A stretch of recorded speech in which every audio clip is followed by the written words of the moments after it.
Hey guys, this is Cam for 15 and I'm back at it with another video for you guys. And this is another Dragon Ball Super manga chapter review.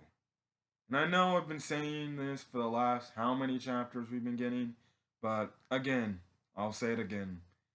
We're here again with one of the more highly anticipated chapters, you know, in the past few, again in another month. I still wish this Dragon Ball Super manga was a weekly Shonen Jump, you know, you know, manga chapter thing, but no, we have to wait every month now. And yeah, this manga chapter, it's the battle between Merus and Moro, as well as again spoilers here. This is also, I guess, Merus's end here in the chapter. So hopefully you guys stayed off the leaks and were able to read the chapter spoiler free. I managed to read the chapter spoiler free. When I saw people a few people pushing out leaks and stuff like that, I was like, okay, turn away from that. Do not look.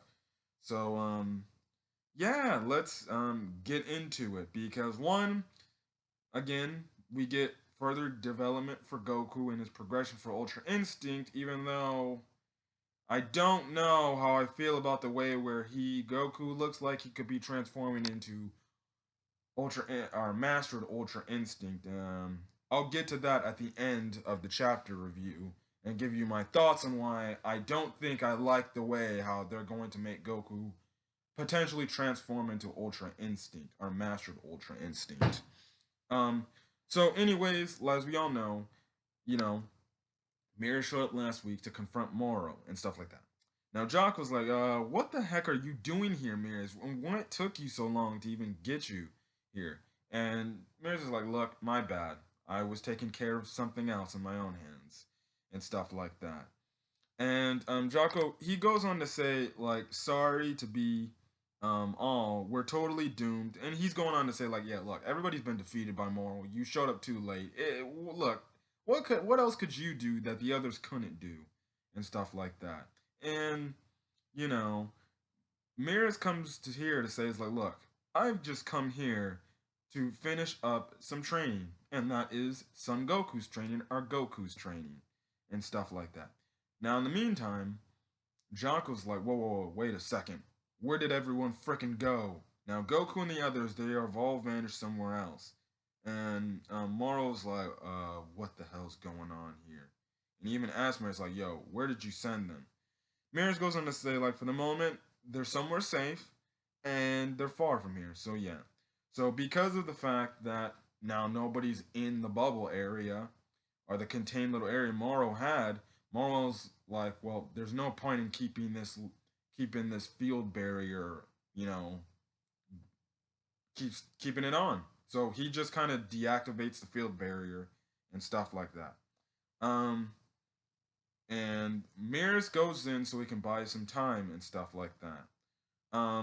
Now Jocko makes a point saying, hang on, he can't track people.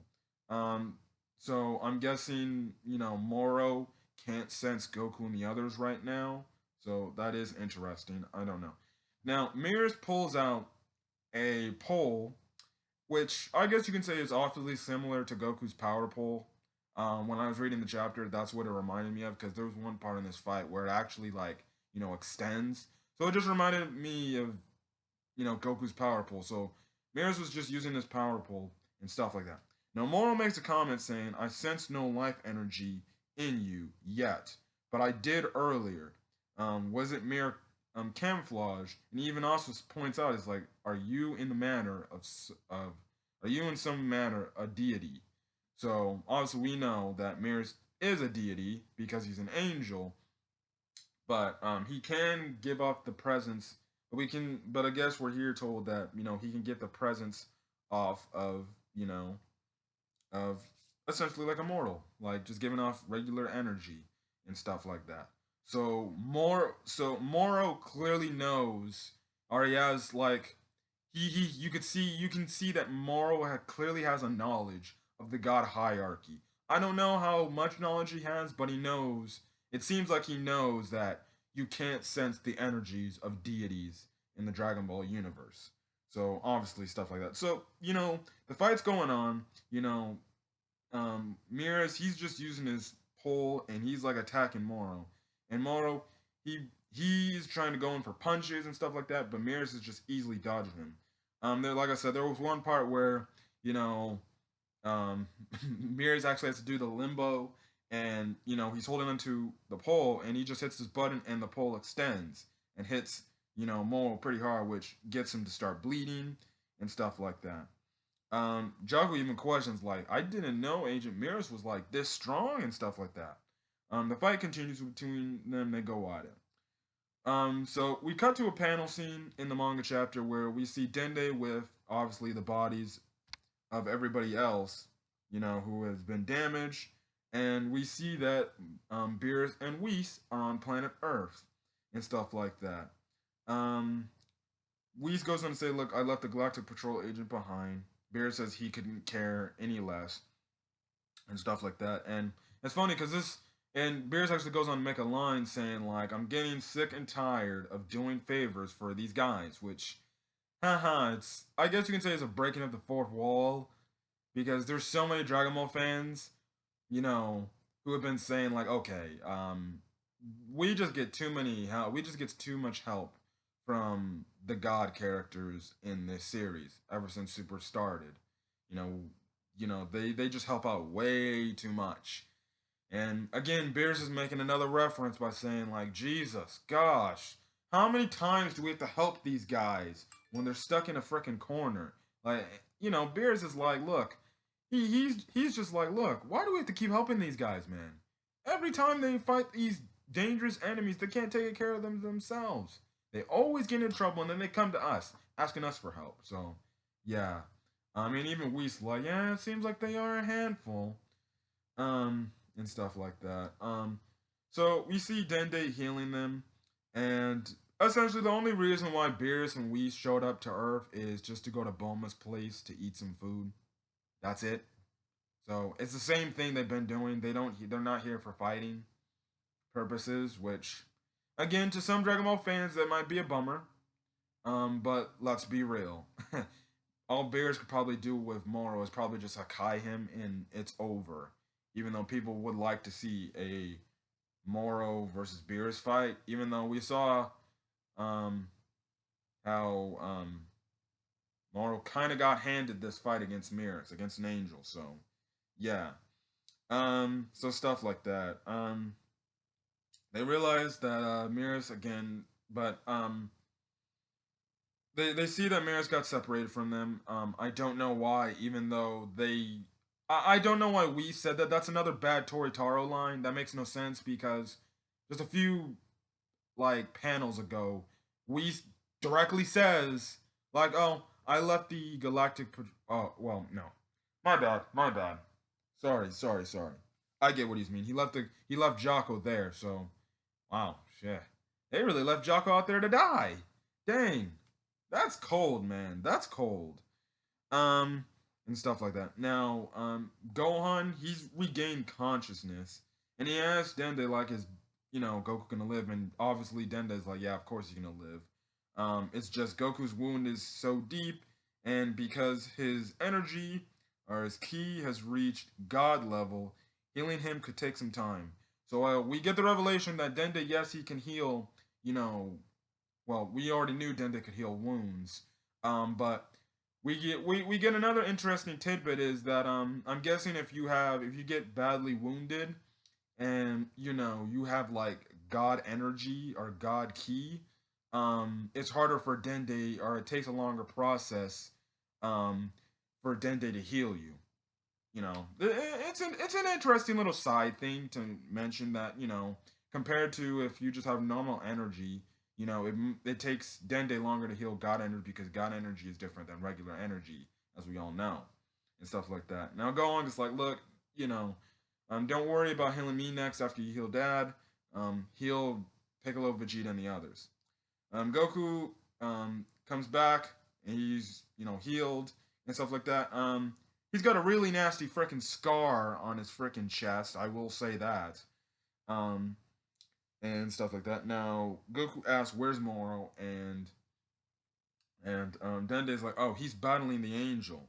And Goku's like, "The angel? You mean Merus?" And Goku goes on the facts like, "Dude, what is he thinking? If angels fight outside, obviously the fight real outside of training, they can die. They're doomed to disappear."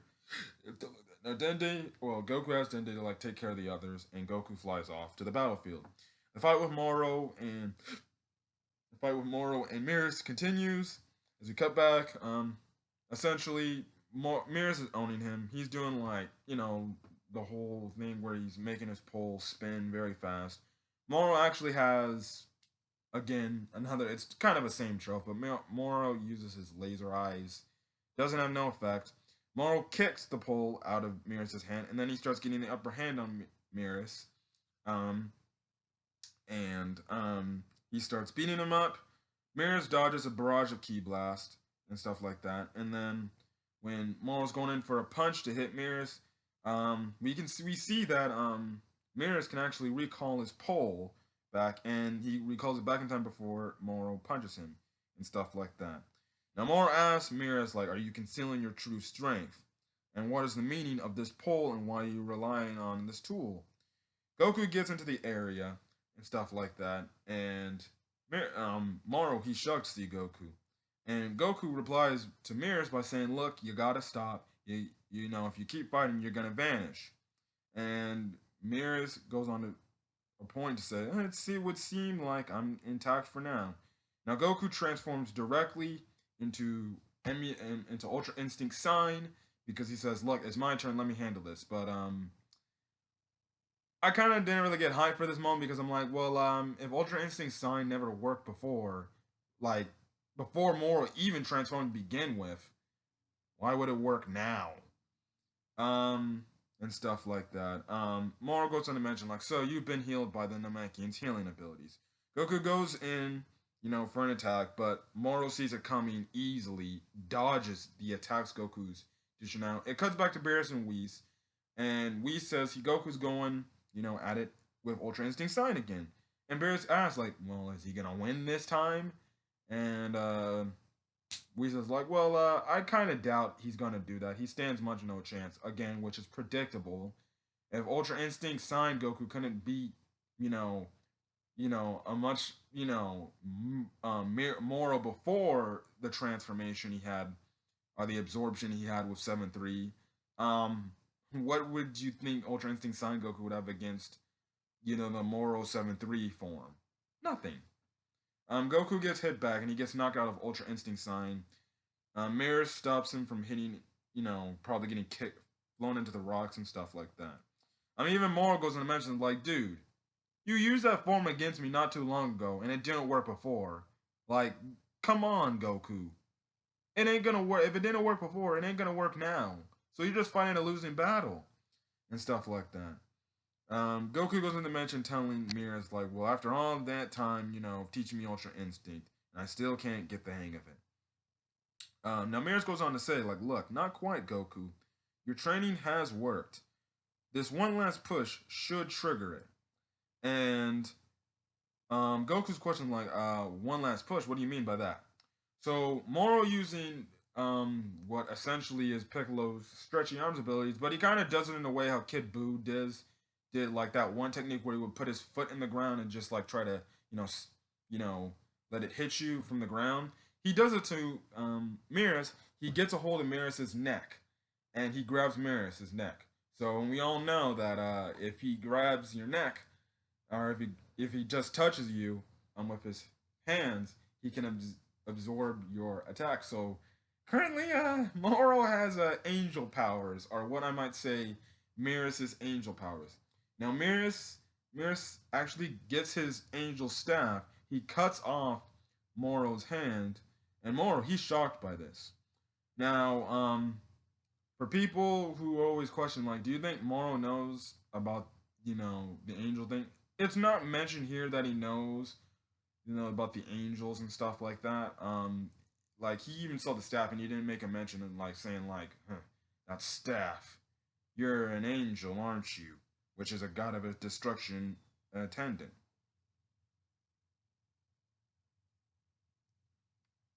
Hold on for.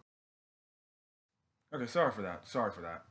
Anyways, Mirrors gets his staff, and he goes on and makes a mention by saying that copy power is a hassle, so we'll have to seal it off. So Mirrors is going to use his angel powers to seal off Moro's copy abilities. Now, again, it cuts back to Beerus and Whis, and Beerus goes on to say, like, it feels like Mirrors just started using them angel powers. You sure about this? And Whis is like, as you know, Lord Beerus, I do not accept I do not accept under your direct command. And Beerus is like, you sneaky little. And he goes on to say, like, look, the Grand Priest is gonna be mad at me. Um, you know, and he goes on like, look, let's hurry back over there and stop him from trying to do it. And in fact, as they were a little bit too late by the time it's over. Now, Mirrors goes in to say, I was born an angel and I was meant to maintain a neutral position outside good and evil. And this is when he starts fighting. He does, I guess, this, pressure attack, which sends Moros down. He goes on with the staff, and he hits the staff, he hits the staff on Moro's palm, and he breaks the palm thing of Moro's little, absorbing little technique where he can copy your abilities. Okay, so that's what Mirrors is doing essentially, and he's breaking them down one by one. So if you just were to tell me that all the Z fighters had to do was break the palm of his hand, the little circles, why didn't they try targeting that before? Now, yes, I will say this: they more than likely couldn't hit him, because he was dodging all their techniques. So that is something you can say. Um, Still, is it kind of like, well, all you had to do was just hit him in those areas, and then that's it? Well, then, dang. Okay. Anyways, he breaks one of them, and Moro sees this. Um, and Mirrors goes on with his statements, and he's like, so even if the universe is ravaged or destroyed, I'm only supposed to sit back and watch. And we all know that Mirrors, he never liked to sit back and watch. He actually wanted to do something about it and try to affect the change. Moro goes on to say, like, a sealing technique, how could you possibly even do that? And stuff like that. Now Jocko's getting, hearing that Mirrors is actually an angel and stuff like that for the first time. Mirrors goes on with a statement by saying, however, throughout my time working alongside the Galactic Patrol, something blossomed inside me. A sense of justice, as we all know. Mirrors always wanted to get involved, and he didn't like the fact that he just could. What his job is, only he could sit idly by and do nothing. You know, he wanted to actually be part of change and actually help for the manner of good. And as we all know, angels can't do that. Stuff like that. Um, well, even though technically we somewhat did it, but okay. Mirrors goes on and says, now Galactic Patrol agents may be elites on their own homeworlds, but on the universal scale, they're helpless. Many of the criminals willing to violate galactic laws are stronger than those agents. Even so, the agents act in accordance to their convictions and ideals, and valiantly they struggle to protect the galaxy. Mirrors obviously making references that, the Galactic Patrol, yes, on their home planets, they are strong individuals. But when you're dealing with universal threats, no, that's something out of their hands. Which you kind of question that why can't the Galactic Patrol recruit any people like stronger, like people who can use like energy attacks and stuff like that. You would think they would do that. Maybe it's just they can't find people out there like that and stuff like that. We see, some Galactic Patrol ships flying out, and we see one of them saying we collected every convict, except Moro, we'll take them back to the prison, come back, and then we'll arrest Moro, and then yada yada yada. So Moro and Mirrors' fight continues, and Mirrors actually forces thanks to his angel staff, forces Moro into the air, and Moro, shooting like it's a sniper, breaks the other absorbing palm little crystal thing that breaks. So now Moro cannot really grab onto you and absorb your techniques. Um, Now, Mears goes on to say, seeing those agents in action, I came to realize that the peace in the galaxy is worth hanging on to. Now, in this moment, you see Mears starts to turn transparent and he's starting to disappear. And Goku sees this. Mears goes on to say, especially after meeting you and your people, Goku, that strengthened my further resolve. So he's going to say, like, look, because of you, Goku, it made me understand that I want to fight for other people. I want to fight for the side of good. Even though it is against, my law to do this, you know, I want to fight for the good. I want to fight for the good, for the peace of the universe and stuff like that. And Goku's like, yo, whoa, wait, what are you planning on? Cut it out. Like, stop this. And Mears goes on to say, my next attack is most likely my last. You get this one panel shot where Merus is in his Galactic Patrol gear, but then you see the angel halo ring around, obviously, his neck area, so obviously signifying, he's not only a Galactic Patrol member, but he's also an angel as well, which I thought was pretty cool. Now, Beerus and Whis get there, and they see that they're already there too late, and stuff like that, and Beerus, like, telling Whis, like, you knew Merus would be left behind, didn't you? And Whis kind of gives us the look like, oh, well, I knew, but I didn't really know at all, Lord Beerus. And stuff like that. And Beerus is like, so what excuse are we going to say to the Grand Priest now? And the reason why is because obviously Merus is one of the Grand Priest's children, so of course he's going to be pissed that one of his kids got killed. Even after, the Grand Priest was told by Whis to look after him and stuff like that. So Merus, charges up his energy and he starts charging up at Moro in the air. He's flying. So then we get cut back to a flashback scene. And this flashback scene takes place during when Goku and Merus were training. And Merus goes on to say to Goku, you saved the universe so many times over, Goku. Goku replies by saying, I guess so. It's not something I think about much. He goes on to say, it's just the strongest guys out there tend to be villains, so... So, Merus responds by saying, yet, despite their wicked deeds, you prefer not to end their lives. Why is that? And Goku goes on to say, because if they rise up to do bad stuff, again, I just have to become stronger, right? I'll fight him as many times as it takes, and at some point, just maybe, they'll decide to join the good side. Not to say that I don't like this piece of dialogue right here. This particular line kind of like, look, we all know Dragon Ball is, we all know Dragon Ball, we have their villains, but, Goku having this belief on why, well, if I fight these villains, they'll be, I just have a feeling maybe they'll be good. I know people criticize Toritaro for his lines and how he writes them. I think you can maybe add this here. It doesn't irk me as much as the next guy, but when I look at this line, I'm like, who are the only villains who turn good? Piccolo, Vegeta, and I guess to an extent you can say Majin Buu. But then again, he split his good side from his bad side. But characters like Frieza, who have assisted in the past, but let's be real, Frieza's not turning good at all. Cell, he was always bad. Super Buu and Kid Buu, they had no remorse and they had no plans on turning good.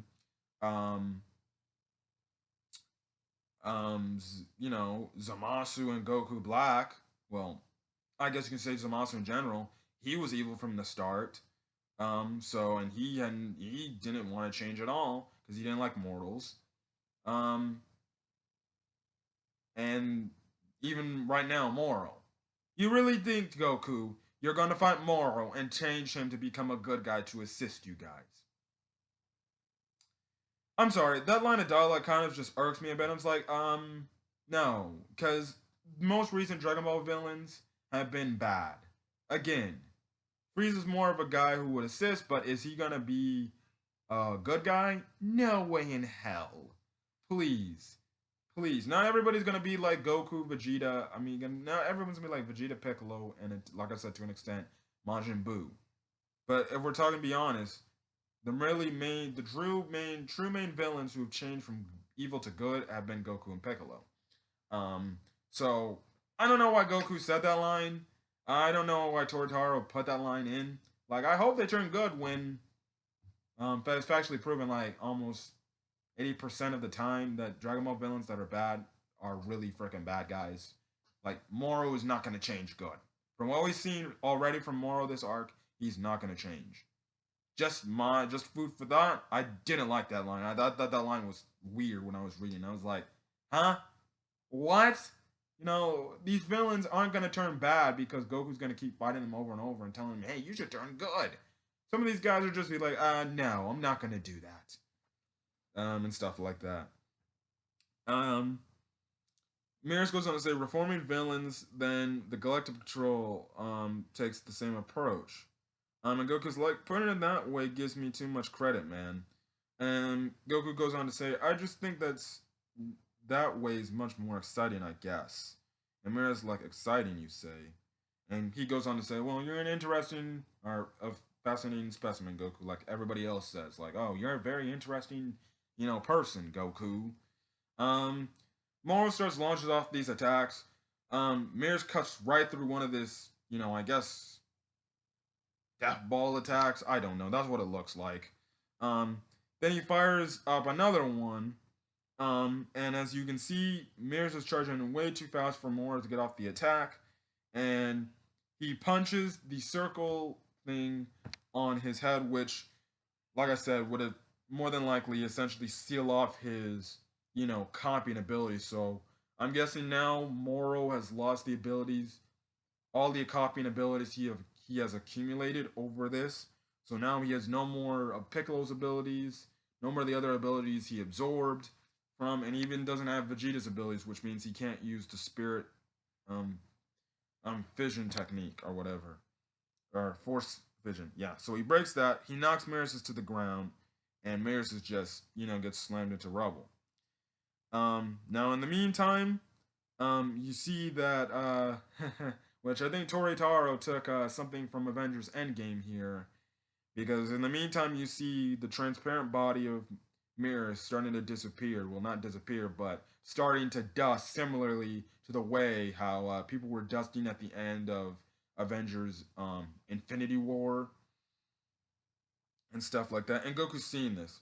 And Goku, not Merus. Merus says to Goku, Goku, should you achieve Ultra Instinct at your current strength, it will be far more stable than ever before. You will not fall to Moro, nor to anyone else for that matter. So, Merus here is saying if Goku essentially goes Mastered Ultra Instinct again, the full complete version of Mastered Ultra Instinct, it will be much more better than how you did it way back in the Tournament of Power against Jiren. And it will be more complete as well, or it will be more stable as well. And he will not lose to Moro, and he will not lose to anybody else. So, Goku going Master Ultra Instinct essentially will become OP. That's what we're getting here. Okay, I guess, I have a little bit of a problem. Now the thing is this. Does that mean he can beat Beerus using Mastered Ultra Instinct? Since Mira said that line, I don't know if we'd be able to beat Beerus if he were to go Master Ultra Instinct. Now after saying that line, it kind of gives the impression like, okay, Goku can fight Beerus, and master the Ultra Instinct level and not lose to Beerus. So they didn't really provide any context. It's just saying it's like essentially that just says, well, if Goku goes master Ultra Instinct, he's literally unbeatable, like legit unbeatable. So I still think Beerus is much stronger. Maybe even in if Goku goes master Ultra Instinct. Um, but they should have put more context clues. But I'm guessing maybe he's not stronger than the God characters if he goes Metro Ultra Instinct. Maybe he's just stronger than any other mortal character, we've seen. But trust and believe, there'll always be stronger characters than Moro because they always find up some way to make characters stronger. And in this meantime, Goku's like, what do you mean by that? Are you care to fill me in? And as Merus, as his last words he says before he disappears, he says, I've come to love this galaxy. The universe full of excitement, please protect it all. And you just see him dusted away and vanish completely. His death scene here reminded me a lot of the Android 16 slash I even, to an extent, when Goku sacrificed his life for Gohan. But it's morely like the Android 16 thing where it triggered Gohan to go Super Saiyan 2. Which, again, I'll get into the fact that it seems like Merus' death is going to trigger the fact that Goku's going to transform into Mastered Ultra Instinct. I'll get to that and my opinions and thoughts on that. Beerus goes on to say, so he's just gone like that. Poof. And Whis responds by saying, yes. And Whis goes on to say he was an awkward little brother. And in the last manga panel of the chapter, you see Goku hunched over what I anticipate is probably pissed off. He's probably pissed off the moment. Looking exactly the same way like he did back in the Frieza saga when he was about to turn into a Super Saiyan for the first time.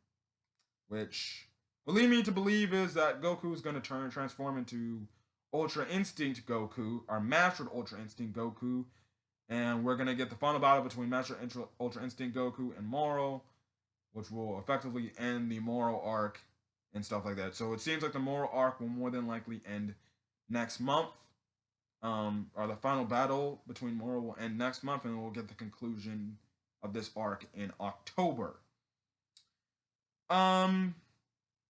Okay. The Merus death theme. It was a really emotional, sad, way for him to go. He essentially is talking about how much he grew to like the universe and how much, how much he, enjoyed, the people within it. And I thought it was pretty nice and stuff like that. Again, like I said, his death scene reminded me of the Android 16 sacrifice moment when he was telling Gohan, like, listen, let it all out. It's not wrong to fight for, justice and stuff like that. And, it's not wrong to fight angry. It kind of reminded me of that, as well as it reminded me a little bit of the, Goku sacrificing, himself to, from before Cell explodes on Earth.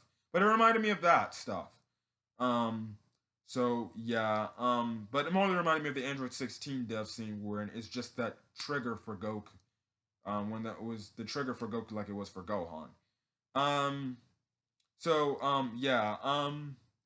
Now, the question is, will Merus be brought back to life? I hope not. I hope Merus is dead, and he stays dead. Because Dragonball, and I also just hate this with any other anime shonen or shonen anime, is when there's always a catch to find some way to bring them back. It's the same thing. It's the same thing like One Piece when I see it. If you don't know, or if you haven't seen One Piece or not even read One Piece, the thing with One Piece is you have times where you have these characters look like they sacrificed their lives for the better. There's this one part in this saga called the Alabasta saga, or the Alabasta arc, where there's this character connected to one of the main characters in that arc. That character looks like dies, but at the end of the arc, spoilers, is still alive, and they got exploded they were exploded by a bomb. Here, I hope they keep Merus dead, and they cannot bring him back. They can't bring him back with the Dragon Balls. They can't bring him back with the Super Dragon Balls. He should be that type of person that's just erased from pure existence, and you can't bring him back whatsoever. Um, and then it should be where the Grand Prix should also step in and be like, yeah, I know you guys can use the Dragon Balls to bring him back, but you can't do that.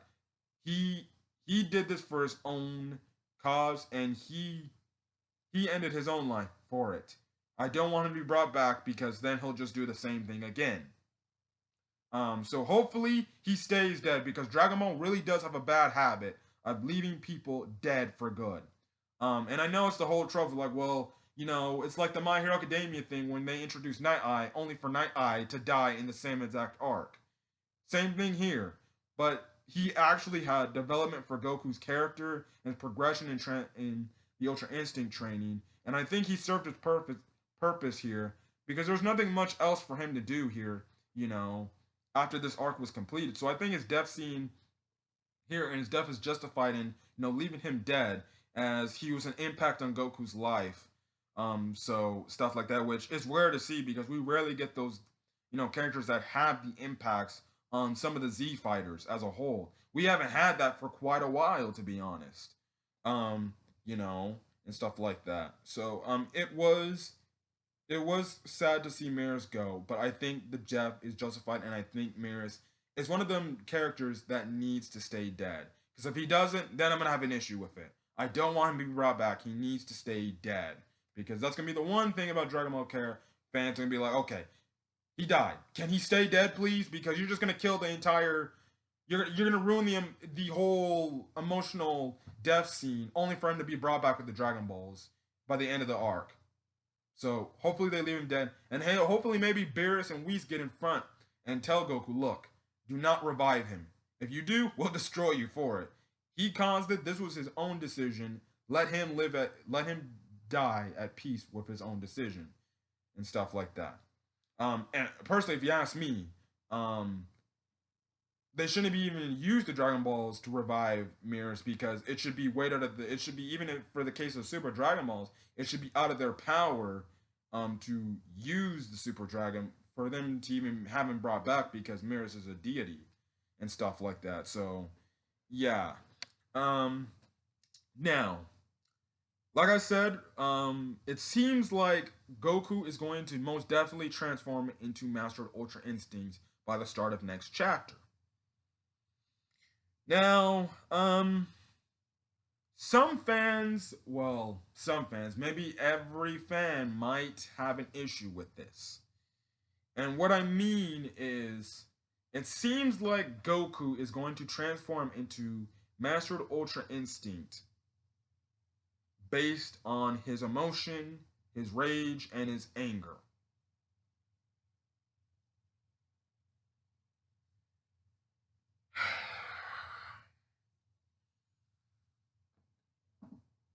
Whew.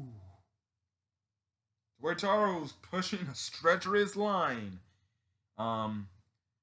So it seems like now we're gonna make it where Ultra Instinct is like Super Saiyan now, where if you get angry, you can just transform to it now. If that happens, that just kills the point of Ultra Instinct. It just kills the point of the Ultra Instinct power up, transformation, state of being, however you see it. The reason why I say it is this is Ultra Instinct was a different power up compared to the Super Saiyan transformations. The Super Saiyan transformations were essentially based off rage and stuff like that. Here, it's a state of being when Goku was in a pinch when he was on the brink of death. Essentially, Ultra Instinct would activate, essentially not at will, but at any opportune time. This arc, we was already introduced to the fact that Ultra Instinct Sign, now Goku can transform into Ultra Instinct Sign at will. I don't know what this means. Does this mean now that Goku will be able to transform into because he got this last push from Merus? Does that mean he's going to transform into Ultra Instinct or Natural Ultra Instinct now at will now, based off anger? I'm gonna have a problem with that then. You know, they make Master Ultra Instinct such a crazy transformation or crazy state of being to achieve, only for it to be just, oh, you're just gonna say, oh, Goku just has to get angry over Merus' death, and he'll transform into Master Ultra Instinct. It's not. He gets pummeled by Moro, and then he transforms into it. Um, you know, he doesn't go back at. He doesn't start fighting Moro at Ultra Instinct Sign. He's getting beat up, and then he transforms. He's getting devastated in Ultra Instinct. You know, Sign, and then he transforms to. Or he's fighting an Ultra Instinct Sign. The thing is, the more he's fighting Ultra Instinct Sign, he's getting stronger, and then that's when, like in the Jiren fight, you know, there was that point where you saw him just, you know, unlock the full potential of Master Ultra Instinct as he's fighting, as he's concentrating more of controlling Ultra Instinct, and then he transforms into MUI. I would have liked it if they took that approach, but here it seems like he's going to transform into MUI Goku based off anger. Like I said, we'll just have to see the next chapter, but it's looking like that's what's going to happen. I might have a problem with. I'm more than likely gonna have a problem with it, as much as many other Dragon Ball fans might have an issue with it by saying like, oh, so he's gonna transform into MUI based off his emotions now. So that's just fantastic. So that means it's just a Super Saiyan transformation that can dodge and is OP as hell, essentially. That's what we're getting here. So I expect criticisms in that aspect at the end of this manga chapter to be held. And also, it seems like by the time the arc ends, you're gonna get a lot of criticism too, because people are gonna be upset. Well, like Goku is gonna be the one to save the day again and defeat the main villain again. Repetitive BS again, which more than likely a lot of people are gonna say, because there are people that feel like Vegeta should have won, and they're gonna hate the fact that, oh great, Goku finished the villain off again, and Vegeta never does anything. He's on the sideline, and he's just gonna be watching Goku whip Moro's butt now. I hate to say it, Vegeta fans, but that seems like where it's gonna be going.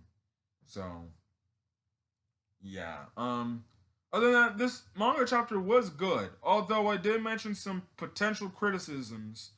I thought the manga chapter was good, and it was a nice way to send off Merus' character. So, if you guys like the video, leave a like. Put in the comment section your thoughts about this manga chapter. Your thoughts as well about Merus' death, and your thoughts on Goku potentially turning MUI Goku, or using Master Ultra Instinct Goku, but the way he transforms into it based on anger. Do you like it? Do you hate it? Or maybe do you love it? And put in the reasons why do you hate. If you hate it, put in the reasons why do you hate the fact that when Goku transforms into Ultra Instinct, if it's based off his rage and anger, why would you hate it? I say I hate it because it's like, this is a form that's hard to achieve, and you're telling me Goku just based off anger can transform into it now? Okay, yeah. So now he's OP, which is the fear everybody had now. Yeah. So that's it. So anyways, guys, hit that subscribe button as well, to get more Dragon Ball Super manga content. The next chapter won't come out till September 18th. So you'll see me next month for the next Dragon Ball Super manga chapter review. Till then, guys, I'm gonna get out of here, and I'll catch you guys on the next video. Hopefully you guys are staying safe out there, as well as people in California are staying not only safe, but, cool and staying indoors, because the heat is killing. Anyways, I'm going to get out of here, guys. Hopefully you guys have a great rest of your day. Peace.